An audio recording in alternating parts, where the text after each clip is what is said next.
David here with Figboot on Pens, back again with another video. Sometimes I receive products that I would like to review, but it would be a challenge to do a full 10 to 12 minute video on. So what I decided to do was combine a bunch of them into this video. Think of them like mini reviews of stuff I think is cool and wanted to make sure that I feature here on the channel. Today, we will have a look at a very nice chair from OdinLake, some interesting pen trays from NFP Design, a couple of unique pen cases from Smruti Pens, and some pen and hand cleaner from Colorverse. So let's get right to it. And to begin with, I wanted to talk about a new chair from OdinLake, which is currently being offered via a Kickstarter campaign. Now, I spend a lot of time in my office here at home. It's where I generally hang out, and I get a lot of use out of my office chair. Historically, I've always kind of gotten the larger, softer kind of chairs. I never wanted to spend that much, so I would always try to get the cheapest, nicest thing I could find. And I've gone through many chairs over the years. Over time, they just kind of wear out and break. It's not that I'm really hard on them, they just wear out. A while back, the good folks at OdinLake offered to send me a chair for review. It was not an inexpensive chair, and I was curious to see if a more expensive chair would really be worth it. And it was. I absolutely loved it. So much so that I purchased a second chair so that I could have one in my office at work. So when OdinLake reached out to see if I would care to check out a new chair model, I of course said yes. This model is called the Ergo Butterfly 753. Why is it called the Butterfly?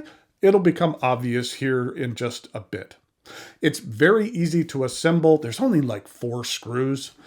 I like that they give you a pair of gloves to wear. That's just something nice about that. Now, let's go over the features of this chair.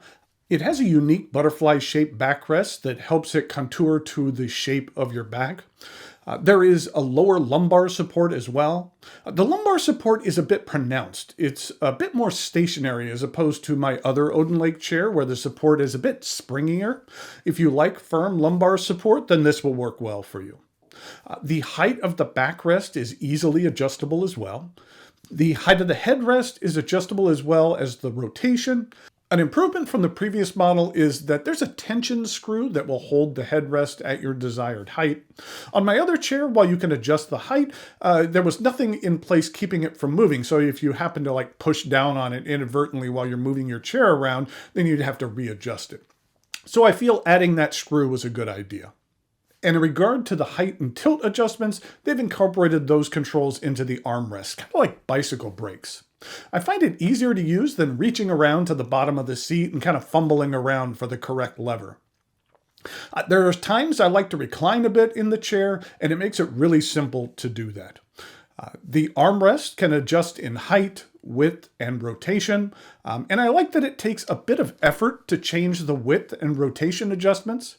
There's been times in my other chair when moving it around, my elbow will cause the armrest to move, and with the mechanism being a bit firmer, I find those accidental adjustments to be minimized.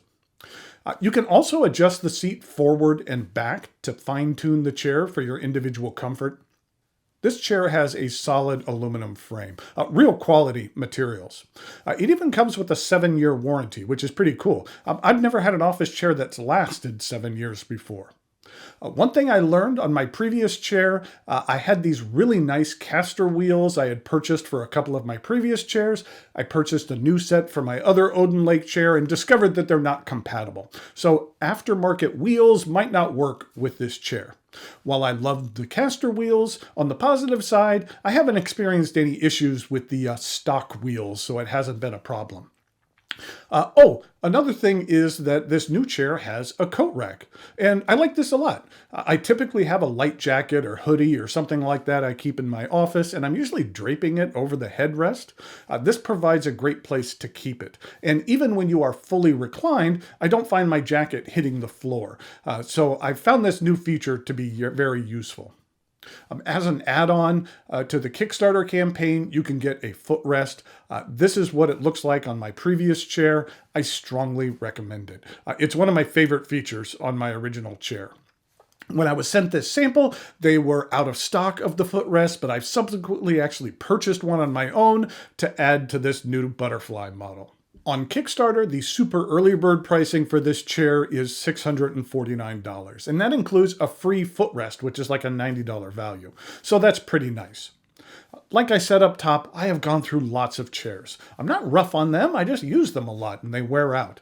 But I've been extremely happy with my OdinLake chairs, and I can't recommend them highly enough. It's like a more expensive fountain pen. Some might say that a 50-cent Bic will still write, but then if they try writing with a Namiki Emperor, then they will instantly understand the difference.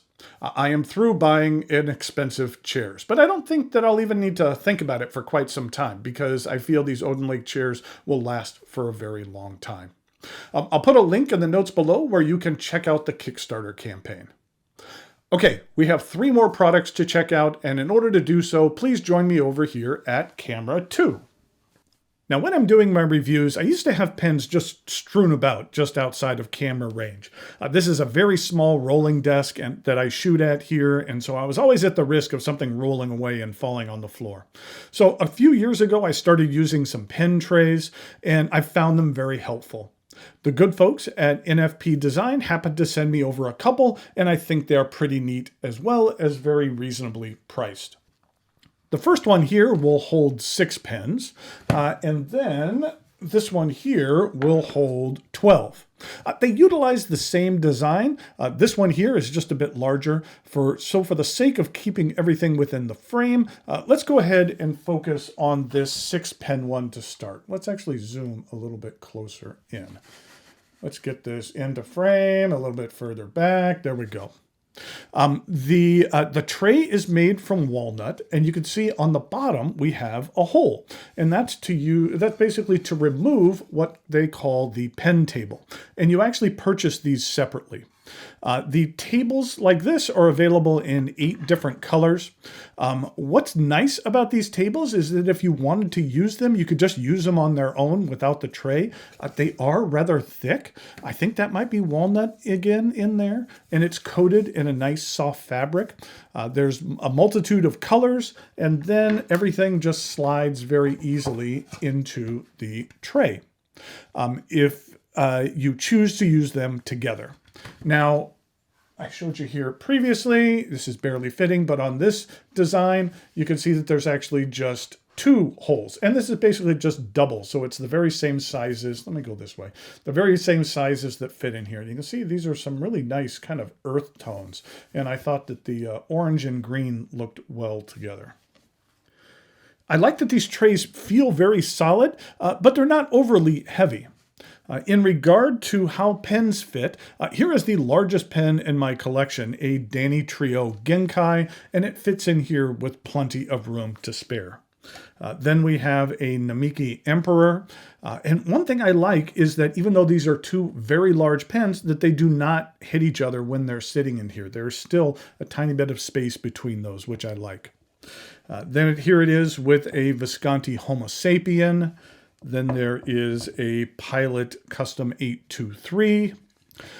Then there is the Montegrappa Aurora Borealis, available exclusively at figbooton.com. And finally, the Mont Blanc Alfred Hitchcock. The price for the 6-pen tray is $31 and the 12-pen is $41, and that's just for the tray. Then each of the inserts are $25. So a complete 6-pen is about $56 depending on the Turkish lira to dollar conversion rate, and the 12-pen is $90. I'll put a link in the notes below where you can check these out on the NFP Design website, but I've really enjoyed using both of these. Next up, we have 2 pen cases from Smruti Pens. I've discussed this retailer a couple of times on the channel, but if you aren't familiar, it's based out of Mount Juliet, Tennessee, which is just outside of Nashville. The woman behind the company is Akila Sheth, and she sent along these 2 pen cases made from cork. Now, I'm not going to get too sidetracked here on the history of cork, but I had recently watched some videos about how they farm cork, and I just thought it was fascinating. One quick fact I will share I wasn't aware that Portugal produces about 60% of all cork in the world, and about 8% of the entire country of Portugal is covered in cork trees, which sounds kind of crazy. But in regard to these cases, we have a 3-pen case and a single pen case.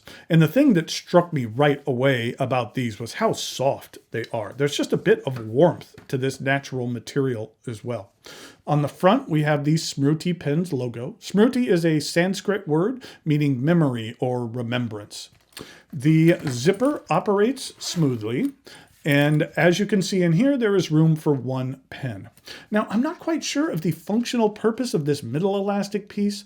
The elastic here is affixed, and so you're not just going to adjust it. And it's not tight so that it helps tension the case closed, and it's not designed to hold a second pen because it's really in the seam, and if you try to put 2 pens in there, it really wouldn't fit. So I'm not quite sure of the purpose. It doesn't look bad, I'm just not sure of its purpose. And in regard to what pens can fit in here, you could see that this enormous Dani Trio Genkai fits in here well. When I zip it up, I don't feel the zipper makes contact with the pen, so I would have no issues using this for this large Urushi pen. Then, in regard to the 3-pen case, I get that open. It has a little pocket in here with a cork side to it, and that is for some pen essentials. And then in regard to pens, it will fit the large pens just like the 1-pen pouch. If I put more than 1 large pen in here, it might get a little cramped, but there it is with the Namiki Emperor, and then here it is with a Custom 823, and then here it is with the Aurora Borealis from Montegrappa. And you can see that those close up just fine, and they're not too thick. Regarding price, the single pen sleeve is only $15, and the 3-pen is only $25. So I feel that they're a decent value for the price. If you would like to check out these offerings, as well as other Smruti Pens offerings, there'll be links in the notes below to the company site. Finally, we have 2 items from Colorverse, and that would be their pen soap and their HIR, which stands for Hand Ink Remover. Let's go ahead and start with this pen soap. It just happens that I have a gunked up pen to test this on. I had gifted a friend this Bennu skull, and as folks sometimes do, they let it sit for a while without using it, and it got all clogged up.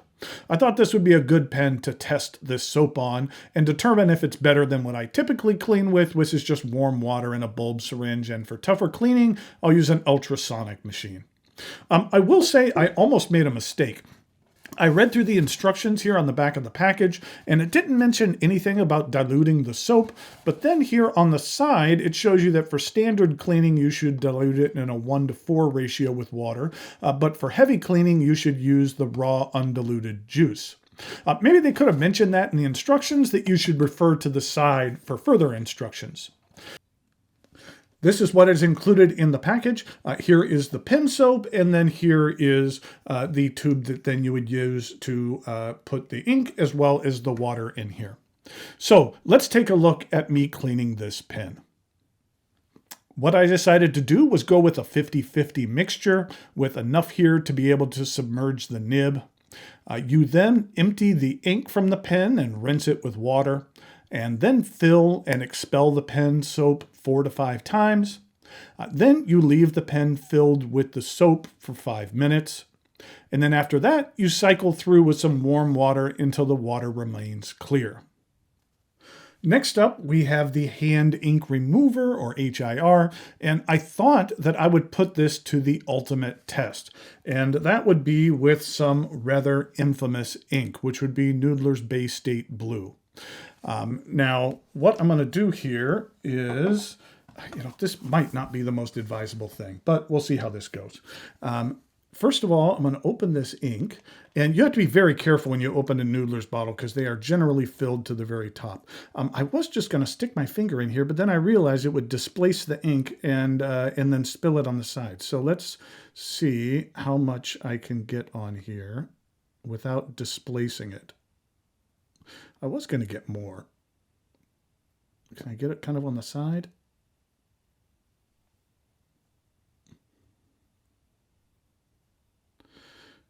There. I think that is a sufficient amount of ink here on my finger. So let's go ahead and see how well this hand ink remover works. To begin with, I ran some warm water over my hands, and that did absolutely nothing. Not a single pigment of ink was removed. A sponge is included in this kit. It's one of those sponges you need to get wet in order for it to expand. You'll see as the video goes on, the sponge gets larger and larger. You can see that once I applied the soap, the water immediately starts to run blue with the soap doing its job. Now with this Bay State Blue, this was an extreme test case. It was at this point I needed to bring out the big guns, which is the abrasive kitchen sponge, and at that point I began making some progress. Now, this soap wasn't a magic elixir against Bay State Blue. I don't think anything really is, but it did significantly better than the other hand soap and dish soap, which I tried later after I dunked my finger again for the thumbnail of this video.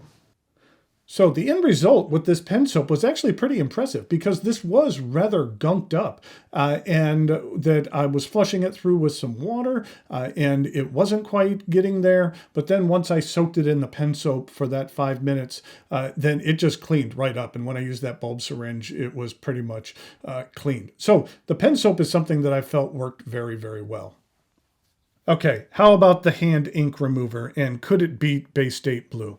Well, in the grand scheme of things, it did pretty well, considering the fact that, and I scrubbed on it for a while, and considering the fact that when I put water over it, it had absolutely no impact on it whatsoever, that I feel that it was a marked improvement. Now, you know, there's around my cuticle, around the bottom. If I would have scrubbed longer, then maybe I could have gotten it better. But overall, while it took some effort, that was a rather extreme test, but I felt that it was doing what it says it was supposed to do.